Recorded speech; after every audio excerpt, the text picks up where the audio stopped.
नमस्कार मित्रों। आज हम यूपी बोर्ड की 12वीं कक्षा का ग्रामर का एक महत्वपूर्ण पाठ पढ़ेंगे जिसका नाम रिमूव टू है। रिमूव का मतलब होता है हटाना, टू मतलब टू को। मित्रों, ये टू वाक्य में दिया रहता है और इसे हमें वाक्य से हटाना होता है। इसके लिए कुल कई नियम हैं, आइए देखते हैं।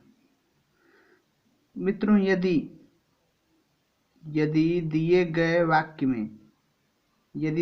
वाक्य में टू लगा हो, टू मतलब टी डबल ओ लगा हो, तथा उसके बाद इन्फिनिटिव टू नहीं आया हो, मतलब टी डबल ओ लगा हो और टू टी ओ नहीं आया हो, वाक्य में टी ओ नहीं लगा हो, तो टू को हटाते समय या टू को हटाने के लिए उसके स्थान पर, मतलब टू के स्थान पर, टी डबल ओ के स्थान पर बियॉन्ड द प्रॉपर लिमिट लिख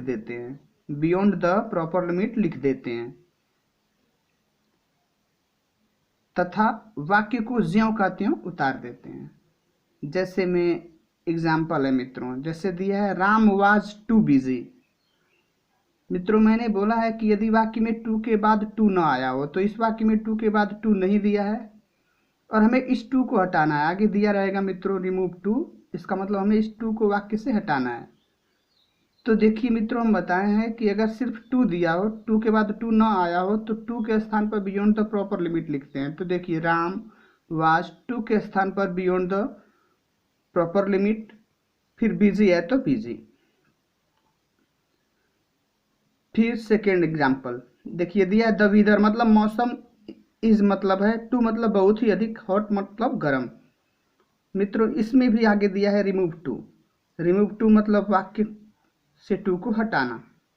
तो मैं बोला हूँ मित्रों कि अगर इस टू के बाद अगर टू नहीं लगा हो, टी ओ नहीं आया हो, तो इस टू को हटाने के लिए वाक्य से बियॉन्ड द प्रॉपर लिमिट लिख देते हैं। देखिए लिखा गया है मित्रों कि द वेदर इज, टू के स्थान पर बियॉन्ड द प्रॉपर लिमिट, फिर हॉट है तो हॉट। फिर आगे देखते हैं मित्रों। नोट में आप याद रखिए कि अगर ऐसे वाक्य से टू को हटाने के लिए टू के स्थान पर आप एक्सट्रीमली का भी प्रयोग कर सकते हैं, या एक्सट्रीमली का भी प्रयोग किया जाता है। जैसे में एग्जाम्पल है सी वाज टू बिजी।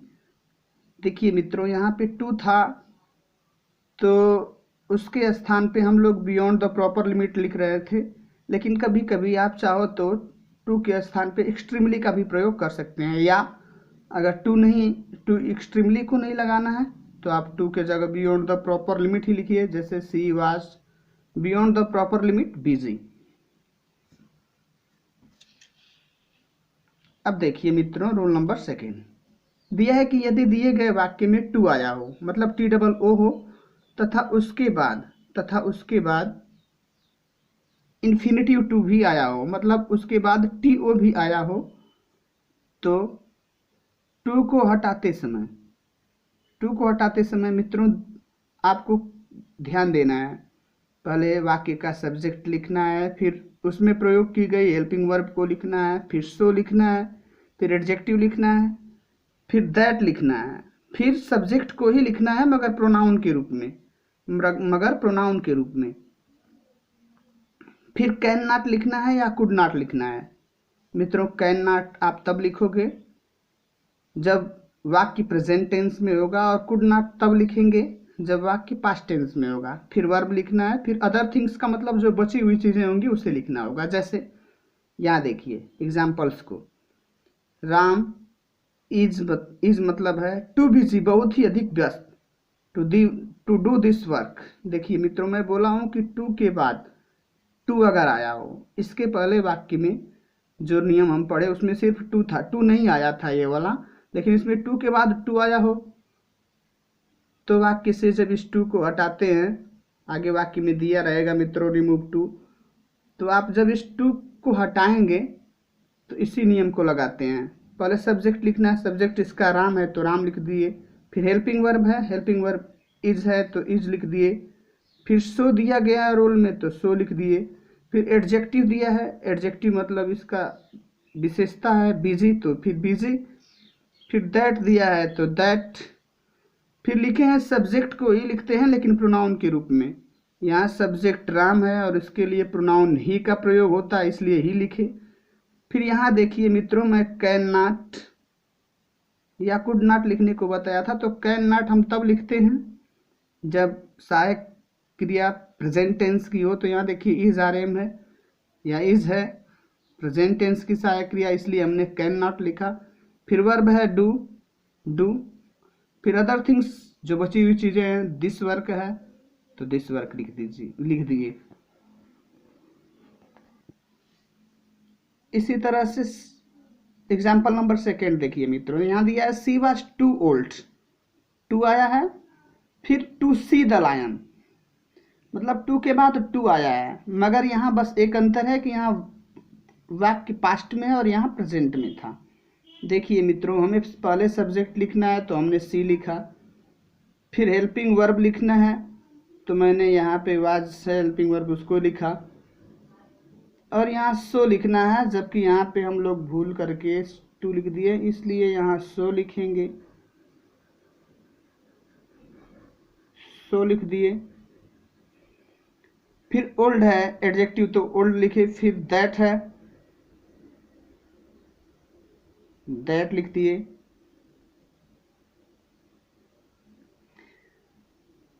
फिर यहाँ देखिए सब्जेक्ट को ही लिखना है लेकिन प्रोनाउन के रूप में, तो यहाँ सब्जेक्ट खुद ही प्रोनाउन के रूप में, इसलिए यहाँ सी को सी लिख दिए। अब यहाँ देखिए कैन नॉट है या कुड नॉट है, तो कैन नॉट प्रेजेंट में लिखते हैं और कुड नॉट पास्ट में, तो ये वाक्य पास्ट का है इसलिए हमने कुड नॉट लिखा। फिर वो वर्ब लिखना है इसलिए मैंने वर्ब लिखा सी, और शेष चीज़ें लिखना है, द लायन है तो द लायन लिख दिए। फिर तीसरा एग्जाम्पल देखिए मित्रों, यू आर टू वीक, ये वाक्य भी प्रेजेंट में है। आप याद रखिए कि प्रेजेंट के लिए कैन नॉट और पास्ट के लिए कुड नॉट लगाते हैं। दिया है you are too weak to go there, too है फिर टू दिया है। अगर टू के बाद टू दिया हो तो आप पहले सब्जेक्ट लिखोगे, रूल में बताए हैं। फिर हेल्पिंग वर्ब लिखते हैं, फिर सो लिखते हैं, आप रूल को देख सकते हो, सब्जेक्ट हेल्पिंग वर्ब फिर सो, फिर एडजेक्टिव लिखते हैं, तो एडजेक्टिव इसका दिया है वीक। फिर दैट लिखते हैं तो दैट लिख दिए। फिर सब्जेक्ट है लेकिन प्रोनाउन के रूप में, तो ये खुद ही प्रोनाउन है सब्जेक्ट, तो इसलिए हमने यू लिख दिया। कैन नॉट हमने इसलिए लगाया क्योंकि ये प्रेजेंट में है। फिर वर्ब है तो वर्ब, फिर अन्य चीजें देयर बचा तो देयर लिख दिए। एग्जाम्पल नंबर 4 देखिए, यहाँ भी मित्रों ये देखिए वाक्य पास्ट में है। तो Sita was too fat to all, तो सीता सब्जेक्ट है, फिर हेल्पिंग वर्ब वाज, फिर टू के स्थान पे सो, फिर फैट है, फिर दैट। फिर कर्ता को ही लिखना है लेकिन प्रोनाउन के रूप में, रूल में हम लिखवा चुके हैं मित्रों, देखिए कर्ता लेकिन प्रोनाउन के रूप में, तो कर्ता सीता है, इसको प्रोनाउन के रूप में लिखेंगे तो सी। फिर चूंकि ये वाक्य पास्ट में है इसलिए हमने कुड नॉट लगा दिया। फिर वर्ब है तो वर्ब लिख दिए। मित्रों आप नोट रखिए एक चीज को, कि यदि वाक्य में सहायक क्रिया इज आर एम आ जाए, यदि वाक्य में सहायक क्रिया इज आर एम आ जाए तो दैट के बाद आने वाले प्रोनाउन के साथ, ये जो दैट है उसके बाद आने वाले प्रोनाउन के साथ आपको हमेशा कैन नॉट लगाना है। जैसे कि वाक्य नंबर फर्स्ट और थर्ड, वाक्य नंबर फर्स्ट और थर्ड में देखिए कैन नॉट, और फिर दैट के बाद कैन नॉट, क्योंकि ये देखिए आर है और यहाँ इज है, इज आर एम रहेगा तो आपको कैन नॉट लगाना है। और फिर दिया है कि यदि सहायक क्रिया वाज या वेयर हो तो दैट के बाद आपको कुड नॉट लगाना है। तो ये देखिए दूसरे वाक्य में वाज वेयर है तो आपको दैट के बाद कुड नॉट लगाना है, और चौथे में भी देखिए वाज वेयर है तो दैट के बाद कुड नॉट लगाना है।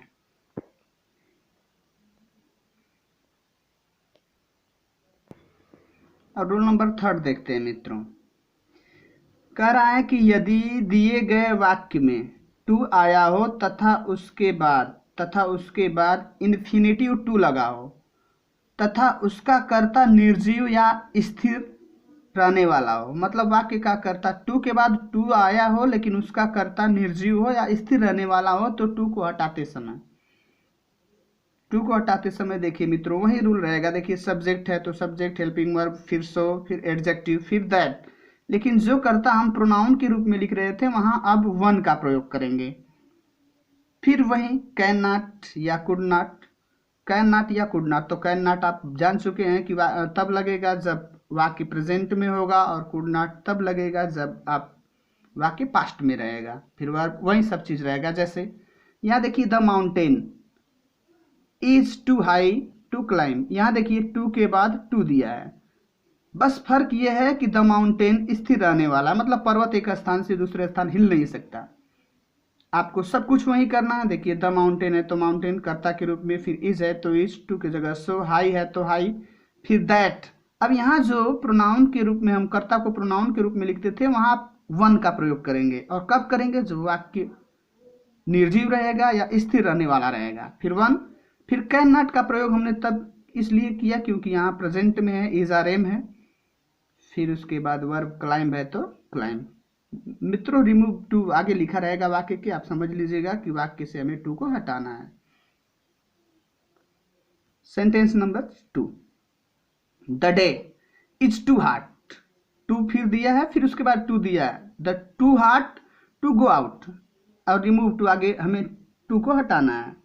तो देखिए तो द डे मतलब दिन, इज मतलब है, अब टू की जगह सो, फिर हॉट है तो हॉट, दैट। अब यहाँ जो प्रोनाउन कर्ता के रूप में लिखते थे वहां अब वन का प्रयोग करेंगे। फिर कैन नॉट क्योंकि यहाँ इज आर एम है, फिर वर्ब है गो तो गो। मित्रों आप रूल देख सकते हैं, सब्जेक्ट है तो हमने सब्जेक्ट लिख दिया, फिर हेल्पिंग वर्ब है तो हेल्पिंग वर्ब लिख दिए, फिर सो है तो हमने सो लिख दिया, फिर एडजेक्टिव है तो हमने एडजेक्टिव हॉट लिख दिया, फिर दैट है तो हमने दैट लिखा, फिर कर्ता के रूप में यहाँ वन लिखना है तो वन लिखिए। अब कैन नॉट हमने इसलिए लिखा है क्योंकि ये वाक्य प्रेजेंट में है। फिर वर्ब लिखना है, कैन नॉट या कुड नॉट के बाद वर्ब लिखना है तो हमने यहाँ वर्ब लिख दिया। देखिए मित्रों यहाँ example number 3, the tree was too high. The tree was too high to climb. The tree was too दिया है और फिर टू दिया है, दोनों टू दिया है और इसे हमें टू आगे दिया है, टू को हटाना है।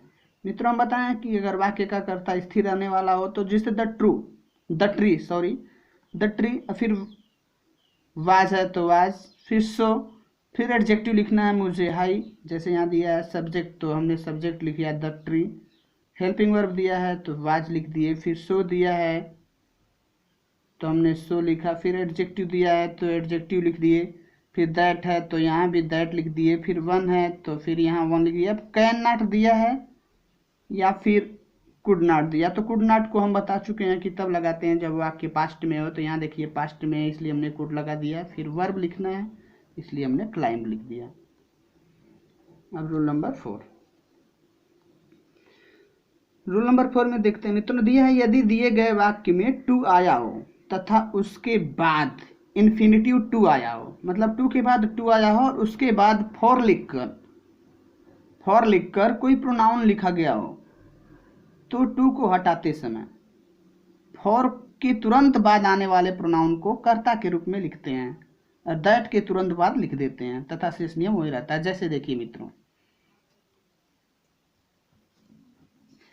यहां भी दिया है कि द वर्क, आप इसे ध्यान से समझिए, अगर ना समझ में आए तो आप इसे दोबारा देखें, और फिर भी ना समझ में आए तो कमेंट में जरूर बताएं। देखिए जैसे दिया है the work is too hard to do for me, too भी दिया है टू भी दिया है, लेकिन मैं बोला हूं कि फॉर के बाद अगर कोई प्रोनाउन दिया हो, फॉर लगा करके वाक्य के अंत में और प्रोनाउन लिख दिया हो, तो आपको सब कुछ वही करना है, बस एक चीज ध्यान देना है। जैसे देखिए दिया है कर्ता, मुझे पहले रूल में लिखना था कर्ता लिख दिए, इज है तो इज सहायक क्रिया, फिर सो लिखना ही है, एडजेक्टिव लिखना है, फिर दैट लिखना है। फिर यहाँ या तो हम बताए थे पहले रूल में कि यहाँ कर्ता लिखते हैं प्रोनाउन के रूप में, तो अब बस आपको यही ध्यान देना है कि ये जो फॉर मी है यही बदल करके यहाँ कर्ता के रूप में आई हो जाता है। फिर कैन नॉट आपको इसलिए लगाना है क्योंकि ये इज आर एम है। फिर वर्ब उसके बाद लिखना है तो वर्ब लिखना है। सब रूल वही है, बस ये फॉर मी बदल के आई, फॉर अस बदल के वी हो जाता है। जैसे यहाँ देखिए the day was too hot, पहले वाक्य में सब्जेक्ट है तो सब्जेक्ट, वाज है तो वाज, फिर सो, फिर एडजेक्टिव, फिर दैट। फिर यहाँ कर्ता के रूप में कुछ न कुछ लिखना होता था, जैसे कि अगर स्थिर रहने वाला हो तो वन लिखते थे, और स्थिर रहने वाला ना हो तो यहाँ पे प्रोनाउन लिखते थे। तो अब यहाँ हमें अब ध्यान देना है कि अगर फॉर अस है तो ये बदल के वी हो जाएगा, और कुड नॉट हमने इसलिए लगाया है क्योंकि ये पास्ट में है। फिर आगे बच गया गो आउट, तो गो आउट लिख देते हैं।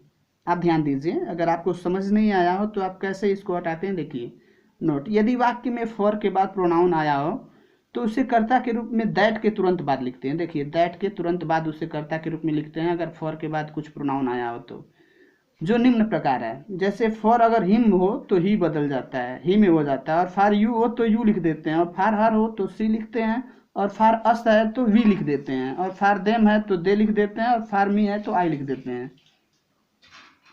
और इसी तरह मित्रों आप याद रखें कि इज आर एम हो तो उसके स्थान दैट के बाद कैन नॉट लगाते हैं, और वाज वेयर हो तो कुड नॉट लगाते हैं, मगर जब वाक्य में टू के बाद टू आया हो। नमस्कार मित्रों, यह रिमूव टू का पार्ट नंबर 1 था। यदि आपको ये चारों रूल समझ में आए हों तो आप इस चैनल को जरूर सब्सक्राइब करें। अगला पार्ट हम आगे अपलोड करेंगे। नमस्कार।